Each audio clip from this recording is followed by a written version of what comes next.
Voici le boîtier multimédia Asus Oplay HDP R1, un boîtier multimédia qui reprend un peu le concept du Western Digital HDTV, à savoir qu'on va pas pouvoir y mettre de disque dur interne, mais qu'on va brancher des clés USB ou des disques durs externes pour en exploiter le contenu. Pour la connectique, c'est assez minimaliste. On va retrouver des sorties RCA pour les téléviseurs simple définition, une sortie HDMI pour les téléviseurs HD, une sortie optique pour la partie audio pour relier un décodeur externe. Et ça fait justement défaut au Western Digital. Ici, il y a bien une prise réseau. Donc on va pouvoir lire des fichiers qui sont présents sur des ordinateurs.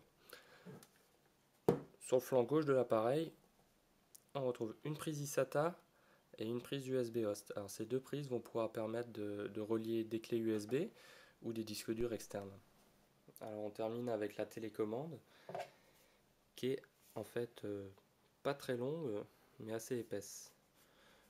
En revanche, elle tient plutôt bien en main et les touches de navigation tombent facilement sur le pouce.